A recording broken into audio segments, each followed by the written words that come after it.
Megalo Box is one of the anime series of the spring 2018 season to be held in high regard, in part due to its unique art style reminiscent of many 90s animes. Many fans praise the social commentary, in which a society barred the lowest caste from participating in a sport where legal citizens are able to achieve fame and earn a fortune. Besides these 2 points, the show failed in just about every single aspect where other boxing anime greats succeeded, one of which was the basis for the show. For those who haven't watched this series, I'll provide a little background information. A man without a name makes a living by taking dives in underground boxing matches. At this point, boxing has evolved into using strength-boosting, AI-infused boxing armor called gears, which are used on the shoulders, arms, and back. The unnamed fighter is referred to as a stray dog, since he has no home nor relatives. Due to a chance occurrence, the unnamed fighter meets the Megalo Box champion, Yuri, where the two get into a brief altercation, and Yuri states that he can win only using one arm. The unnamed fighter loses badly, but the champion is forced to use his second arm in defense, and that insignificant motion has a profound impact on the nameless fighter, which makes him desire to quit throwing underground fights and join the Megalo Box tournament to get a second chance at the champion. With his status as an unregistered citizen, he is unable to compete, so he goes to his contacts in the underground to help him forge a phony license. On his license, he has to choose a name, and he chooses the name Joe. Now back to the issues that this show faces. The main character Joe was named after Joe from Ashita no Joe, who served as the main basis for Megalo Box Joe. Megalo Box Joe at multiple points was referred to as a stray dog, and not so subtly symbolized as one in the actual opening of the show. The problem with him being casted as a stray dog was the fact he really wasn't a stray, because he had a job in the underground boxing, so he had a source of income. He may not have owned physical land, but he did have friends in a community where he belonged, so he at least had something. Whereas Joe, from Ashita no Joe, was probably just kicked out of an orphanage, drifted from town to town, no career nor future ahead of him.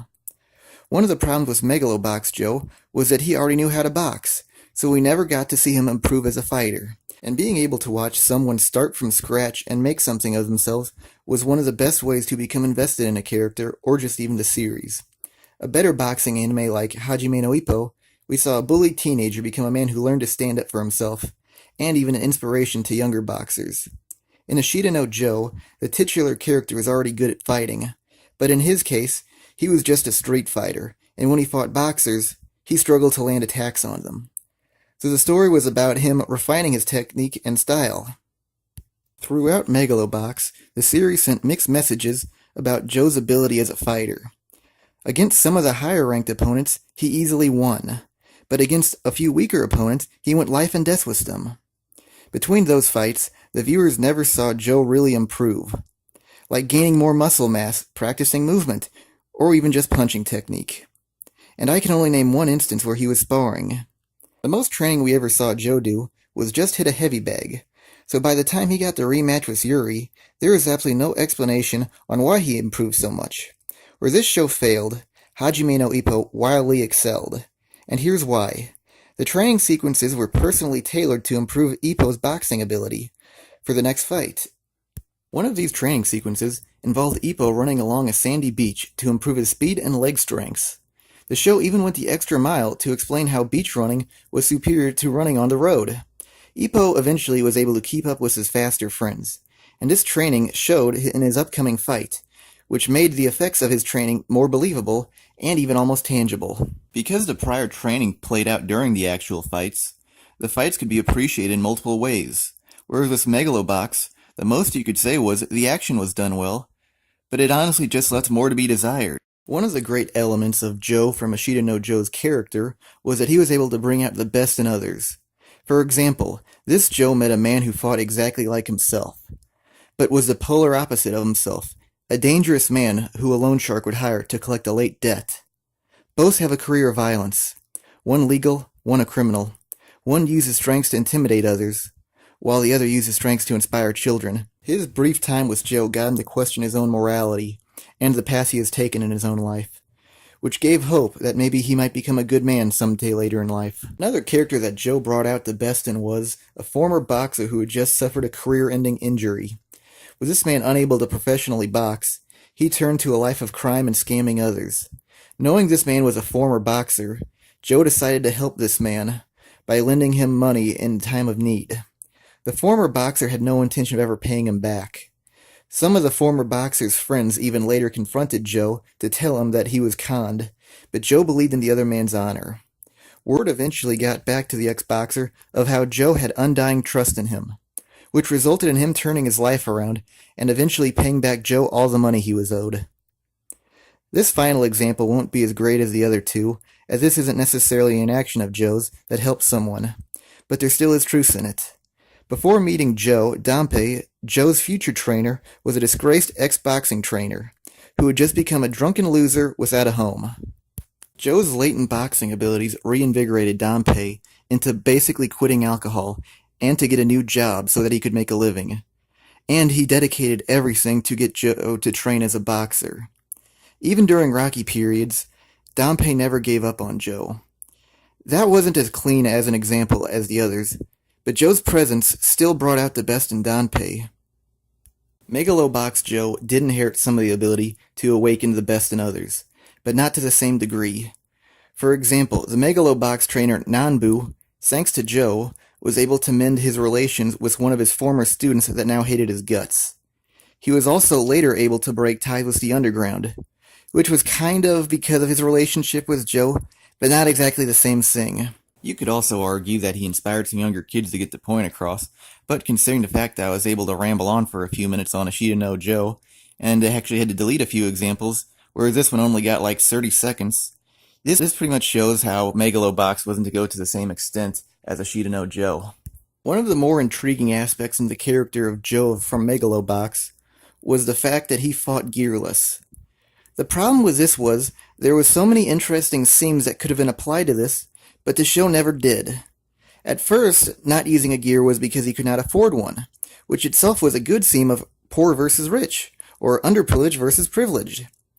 But when he could afford a gear again, the show changed it so that it was more so a marketing scheme to put him into the public's eye. I would have said make Joe fight without a gear to represent classical boxing, rather than a promotional stunt for attention. And this could have been a story of talent and hard work triumphing over cheap tricks, which could have made this show more coherent thematically, and some of the later battles could have been more intense, with such scenes as of a battle of man versus machine. The one redeeming quality of Joe's character that stood out from Ashita no Joe and Hajime no Ippo, and even shine brighter, was Joe's pure determination. In both Hajime no Ippo and Ashita no Joe, each of their retrospective characters had moments of self-doubt. Some of the moments improved the story, while other moments just felt like they wasted time because it was plainly obvious they would come back stronger than ever. Whereas in Megalo Box, the fat was trimmed and Joe never had any self-doubt. Joe kept going even after not being able to afford his own gear, and even against his own trainer's advice. Later he even got blackmailed by an opponent who tried to keep him from entering the ring. But Joe, knowing full well his career was in jeopardy, he still decided to go on and fight. Joe from Megalo Box was without a doubt a flawed character, mainly because he was teasered to being a carbon copy of Joe from Ashita no Joe, which they never come out as good as the original. But he was redeemed slightly due to his perseverance and unyielding personality. I'm going to speak in the first person for this next argument, since I've watched actual boxing for nearly a decade, and I do admit, maybe I'm more sensitive to the following issue than people who have never watched boxing, but I do think after this you'll be able to understand my argument. Halfway through the series, I noticed that not a single fighter won by a decision, which in actual high-class boxing is more common than knockouts. So I was unsure if they could actually win by a decision. I thought in the final episode they would give an answer, because the 12th round was very dramatic. But then the fight continued into the 13th round unexpectedly. Modern boxing only goes 12 rounds, and since the fight ended in KO in round 13, I never got an answer if the fight just goes on till a KO, or if it ends in round 15, like in the 80s. One of my problems with this is that this is supposed to be an updated version of boxing, but yet they never updated us onto specific rules. And considering the fact this is supposed to be a futuristic version of boxing, they probably should have set the record straight so we can understand what is going on. Another rule they never addressed was if the weight divisions still exist. I heard one fighter called a heavyweight, but he fought a guy who was way too small to be considered a heavyweight. Without weight divisions, the smaller fighters could be severely injured against the bigger fighters. I admit, if the gears can make smaller fighters compete against the larger fighters, that's a pretty good idea. But if that was the case, they did not do a good job explaining it. But my guess is that they probably just made the gears to make the fighting more intense. And if that was the case, realistically, the gears are flat out insane. Because there are even cases of amateur boxers who are mandated to use protective headgear dying and sustaining irreparable damage. And that's just with natural strengths.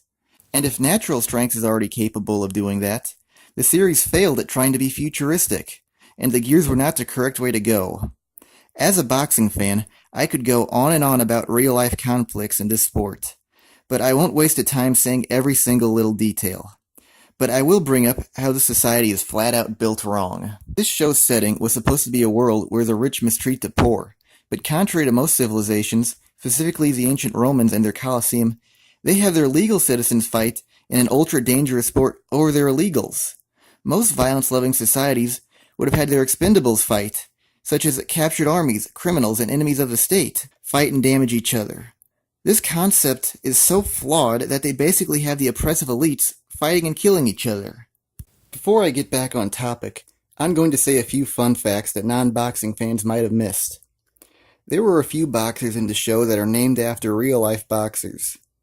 2 of them appear on a screen of the top 100 ranked boxers, with the last names of Hatton and Sorungvisai. Hatton was named after a British boxer named Ricky Hatton, and Sorungvisai is named after the current super flyweight belt holder, Srisaket Sorungvisai. One boxer who Yuri fought was named Sugar Hill. Hill is most likely a reference to former light heavyweight champion Virgil Hill, and Sugar is commonly a nickname for very skillful boxers, including Sugar Ray Robinson, Sugar Ray Leonard, and Sugar Shane Mosley. Most of the supporting characters of Megalo Box are based on an Ishida no Joe character. As previously stated, Joe was Joe, and Nanbu was Dampei. And it even went further. Yuri was based off of Rikishi, Yukiko was based off of Yoko, and both main characters were followed by a group of children. Both Yuri and Rikishi had a rivalry to their main character in their retrospective series. Yuri's strong desire to fight Joe led him to have his own specially implanted gear removed so he could fight Joe on an even playing field. The process of having his own gear removed was several hours of torment and resulted in permanent damage after his final fight with Joe. But all this was nothing compared to what happened to Rikishi of Ishida no Joe, what he had to do to fight his own Joe. Rikishi was a few weight classes above Joe, and was thus not eligible to fight him. So to be able to fight Joe, Rikishi subjected himself to starvation over several weeks, where at most he could eat a single apple a day. And when his resistance was weak, he locked himself inside a hot room to make him sweat out more water weight and to curb the temptation of eating food. During this period, he started to act erratic and more animalistic over desperation for sustenance. To prepare for Joe, he decided to take a tune-up fight at Joe's own weight class. He looked skinny, sickly, and hunchbacked. He barely managed to win the fight because of all the self-inflicted damage from his weight cutting. Rikishi's weight cutting took a grueling several weeks and multiple episodes, whereas Yuri's was one single episode. Yuri's gear removal was pretty ambiguous in nature since the gears were never properly explained. While everyone can understand the damage Rikishi inflicted upon himself, and the effects showed on his body and his psyche. Not to give away spoilers, but Rikishi suffered an awful fate also. I've read many online comments stating how great a rival Yuri was to Joe, but I honestly felt it was quite underwhelming, because they didn't even really interact all that much till the ending of the series, and the rivalry was just spurred on by basically a brief encounter where only a punch was blocked. And that doesn't really make for a good rivalry. This didn't even really feel like a rivalry. This felt more of like Joe trying to prove his legitimacy as a fighter, rather than proving himself to Yuri for rival's sake. I find that Rikishi was an infinitely better rival than Yuri was. To start off, Rikishi and his Joe had more episodes of interaction together than Megalo Box had even episodes. Joe from Ishida no Joe first encountered Rikishi in a prison, where up until that point, Joe pretty much was able to beat everyone that he ever came across in a fight. Rikishi, the person who Joe could not defeat by himself, and Joe realized this. His only chance at beating Rikishi was to take up boxing.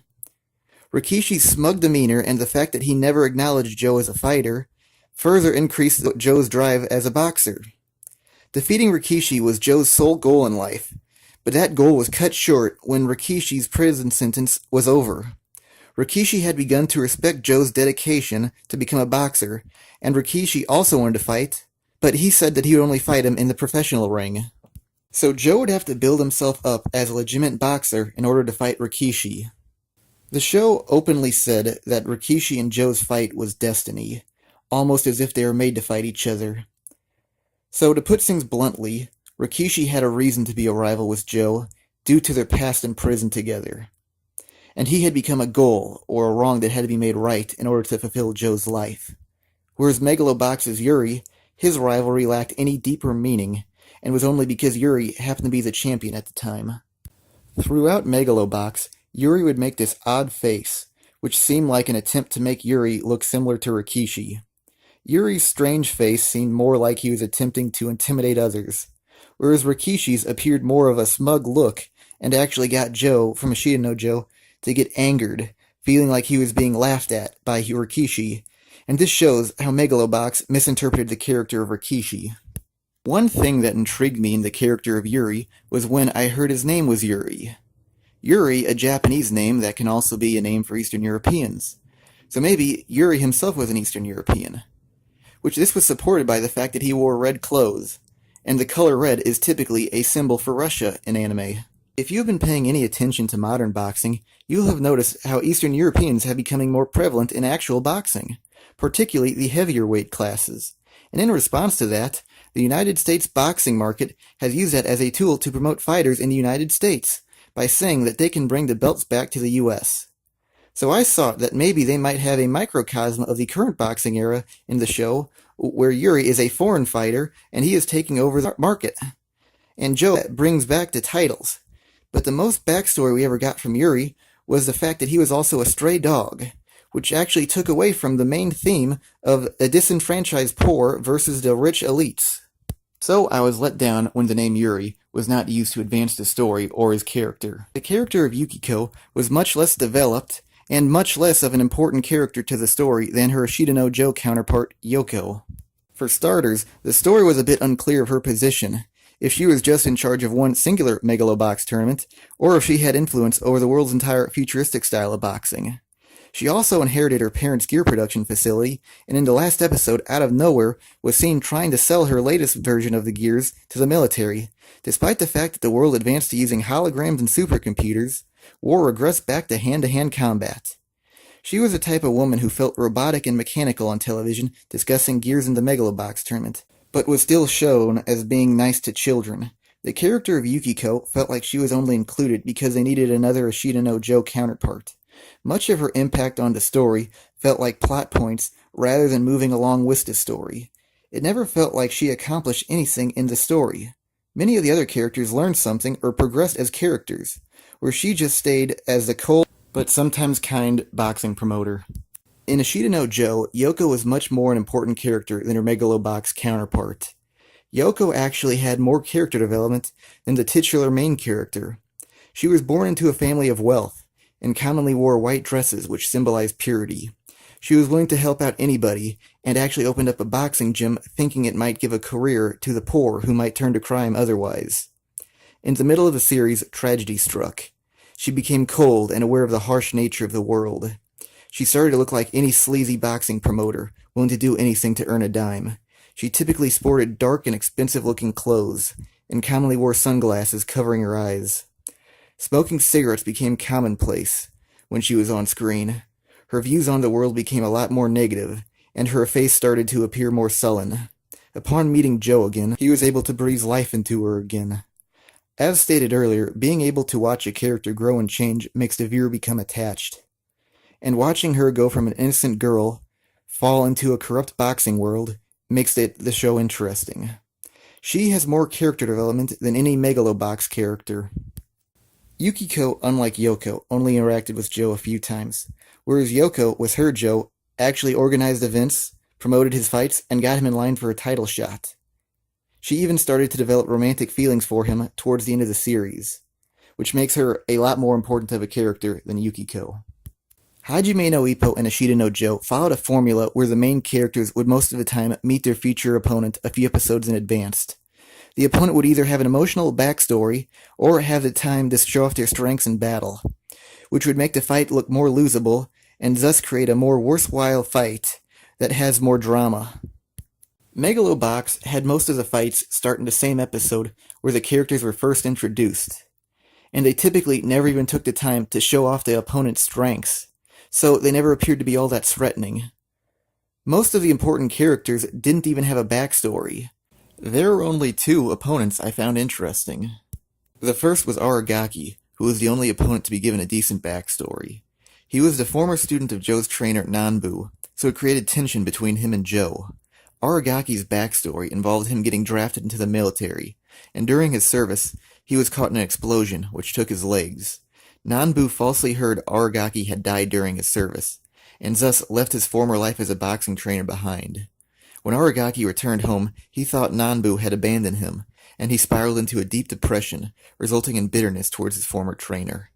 There is an interesting scene where Aragaki tried to warn Joe of his former trainer's disloyal attitude. Joe defended his trainer, which annoyed Aragaki, and brought a unique emotion into the fight later. And any time a viewer knows something that characters don't, they typically desire the truth to come to light, especially if it resolves an issue amongst the characters. Aragaki was also interesting as a fighter. His fighting style differed from everyone else's because he had prosthetic legs. Most characters of Megalo Box were just heavy-hitting punchers, while Aragaki was more of a technical boxer who could just outbox Joe and slowly break him down. He also lost in a different manner than everyone else. Because he has a prosthetic leg, which broke during the fight and started to damage his thigh, he had to throw in the towel rather than getting knocked out like everyone else. After his loss to Joe, he was able to make amends with his former trainer, and he even later helped Joe train for a future opponent. So unlike many of the other opponents of Megalo Box that Joe faced, Aragaki stayed relevant long after his fight. And he actually had character development, unlike many of the other characters. Along that, he had an interesting fighting style, which made Aragaki very unique to Megalo Box. There was a reason why I said Joe had two interesting opponents, and not just two good opponents. This next character had an interesting concept behind him, but he was just misused, and his potential never came to fruition. This character was Mikiko Shirato, the brother of Yukiko, and the character I previously referenced for Elites Fighting Elites. He was born into a family of wealth, the son of a person who produces gears, a genius who had to resort to cheap tricks, and fought solely relying on his hyper-advanced, AI-infused super gear. And where did this go wrong? In what should have been thematically the most important fight of the series, it began nearly at the end of round 2. Every major theme of the story was present in this fight, and yet they began in round 2. His fight with Gearless Joe represented man versus machine, underprivileged versus privileged, hard work versus natural talent, integrity versus cheap tricks, illegal citizenship versus legal citizenship, the lowest caste of society versus the highest caste of society. This fight embodied everything the show tried to create. They really needed to build up the fight with the epic face-off where the characters argue about their philosophies. Starting in round 1 lays the groundwork for the rest of the fight, like if a weaker fighter is slowly but surely overcoming a stronger fighter, if one fighter is just genuinely better than the other fighter, and to show off their strengths and talents. They can skip the middle rounds if the fight is to go to the final round because they might just become repetitive, but starting in round 2 really just felt like you accidentally skipped an episode. The one thing that redeemed this fight was how Joe won. Joe lost every single round and could not land a single punch on Mikiko. But the AI Mikiko used gave him Joe's most optimal next attack, but Joe decided to use a less optimal punch, and it landed flush on the chin, the weak spot of the human head, and instantly took down Mikiko. Joe's one-punch victory showed how grit and determination triumphs over phony power and using cheap tricks to win. This proved many of the earlier themes true. Mikiko was interesting as a character, because he represented everything Joe stood against. But he was basically portrayed as just any other opponent. I understand Yuri had to be the final opponent for rival's sake, but Mikiko should have at least been the penultimate opponent, and he deserved more screen time than the show gave him. Megalo Box had great scenery, which showcased the drab environment of the poor, and the contrast with the vibrant colored neon lighting boxing stadiums. Many of the fights were action-packed and brutal, truly showing the gritty nature of the sport. Many interesting concepts were introduced but were left unfulfilled. The biggest problem within Megalo Box lies within the fact they only had 13 episodes. It needed double that. Ashita no Joe and Hajime no Ippo soared because they had the proper time to build into events and explore characters. Megalo Box did not even take the time to explain the rules, and I was only able to find out that a fighter can win by a decision while rewatching episodes to find a few pictures, and I noticed that one fighter's record said wins and wins by KOs. I still have no idea how many rounds there are in the sport though. Years after watching Hajime no Ippo and Ashita no Joe, I can still remember many of the opponents they faced, since they had the time to be fully realized, which in turn made them more memorable. Watching those stories unfold, I felt a reason on why all those characters ended up as boxers. With Megalo Box, you'll forget the characters in a season or two. At most, you'll remember the cheap gimmick of a character without a face or a past. Earlier, I said I watched boxing for over a decade, and with Hajime no Ippo and Ashita no Joe, I actually learned new things about boxing that turned out to be truthful, and not fabricated just to make a more dramatic plot. I learned nothing from Megalo Box that has a presence outside of Megalo Box. So this show failed to create a more personal and deeper meaning, unlike the other two, which can actually make a fan of boxing further respect the sport of boxing. If you watch Hajime no Ippo, you'll think the writer was an actual boxer himself, because how he almost teaches you how to fight. He gave very good descriptions on how to throw punches, and how to block. If you watch Ashita no Joe, you'll think the writer spent time with actual boxers, because of how descriptive the details were of training and of the weight draining. But with Megalo Box, you can tell the writers don't know anything about boxing. They missed out on obvious details like the boxers are wearing pants as opposed to shorts, and the boxers can't move around good with their legs if they are wearing pants.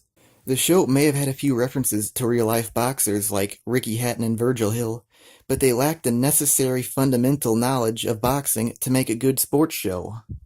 After all this, if someone were to ask me my opinion of the show, I would say, Megalo Box has some explaining to do. Thank you for watching my video. I hope all the Joes didn't confuse everyone. If you thought I was too critical or if it was spot on, feel free to comment. Up next week, I got another video starring a different Joe in a video about JoJo's Bizarre Adventure Stardust Crusaders. Thanks again.